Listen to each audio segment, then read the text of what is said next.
2 तारीख को मेरे संसदीय क्षेत्र के अंदर एक गर्भवती महिला पीएचसी पे पहुंचती है और पीएचसी के डॉक्टर स्टाफ कह देते हैं डिलीवरी यहाँ पर नहीं कराई जाएगी, और वहीं दरवाजे में वो तड़पती है और वहीं वो माँ अपने बच्चे को जन्म देती है, लेकिन वहाँ स्टाफ किसी प्रकार को उसको अंदर नहीं ले जाते हैं। उसको डॉक्टर को उपयोग करके कहीं न कहीं खानापूर्ति कर दी, लेकिन उससे भी गंभीर बात, एक दिन बाद उसी पीएचसी पे बोर्ड लगा दिया गया कि यहाँ पर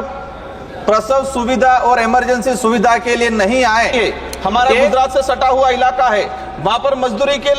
के लिए लोग आते हैं, लेकिन गुजरात के अंदर प्राइवेट हॉस्पिटल हो या सरकारी हॉस्पिटल हो, विशेषकर प्राइवेट हॉस्पिटलों में जो इलाज के दौरान डेथ हो जाती है, ऐसे कई इशू आए हैं कि इलाज के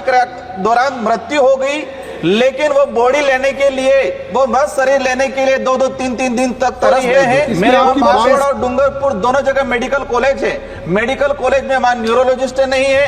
वहां पर कार्डियोलॉजिस्ट नहीं है, एक मेडिकल कॉलेज में सोनोग्राफी नहीं हो पाती है, ये स्थिति बनी हुई है। तो मेरा आपसे अनुरोध है कि केंद्र सरकार जो मेडिकल कॉलेज में मूलभूत जो सुविधा होनी चाहिए, उन सुविधाओं को धरातल पे लागू करे।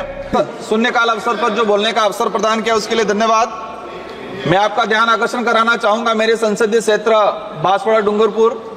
जिस तरह से वर्तमान में चिकित्सा व्यवस्था केंद्र सरकार की जो स्कीमें हैं, कहीं न कहीं जो गरीब जनता है उनको लाभ नहीं पहुंचा रही है। मैं आपका ध्यान आकर्षण कराना चाहूंगा, मैंने जिस उद्देश्य से लगाया था मेडिकल कॉलेज में जो व्यवस्था हो रही है, लेकिन जो शून्यकाल लगाने के बाद ही आपके ध्यान आकर्षण कराना चाहूंगा, 2 तारीख को मेरे संसदीय क्षेत्र के अंदर एक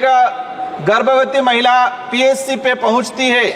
और पीएचसी के डॉक्टर स्टाफ कह देते हैं डिलीवरी यहाँ पर नहीं कराई जाएगी, और वहीं दरवाजे में वो तड़पती है और वहीं वो माँ अपने बच्चे को जन्म देती है, लेकिन वहाँ स्टाफ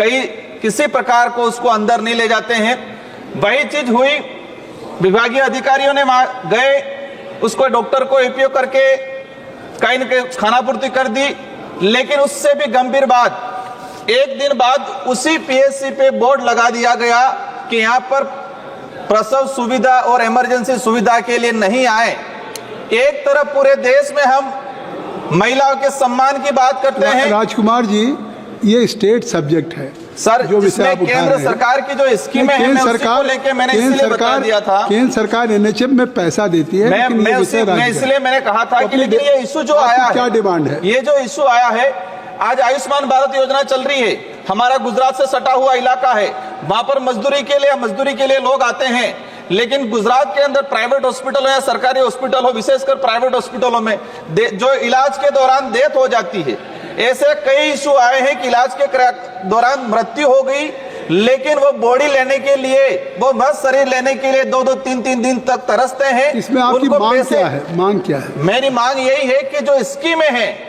फास्ट तरीके से कागजों में दौड़ रही है, जोरदार तरीके से, लेकिन धरातल पे इम्प्लीमेंट नहीं हो रही है। मेरे वहां बांसवाड़ा और डूंगरपुर दोनों जगह मेडिकल कॉलेज है, मेडिकल कॉलेज में वहां न्यूरोलॉजिस्ट नहीं है, वहां पर कार्डियोलॉजिस्ट नहीं है, एक मेडिकल कॉलेज में सोनोग्राफी नहीं हो पाती है, ये स्थिति बनी हुई है। तो मेरा आपसे अनुरोध है कि केंद्र सरकार जो मेडिकल कॉलेज में मूलभूत जो सुविधा होनी चाहिए, उन सुविधाओं को धरातल पे लागू करे,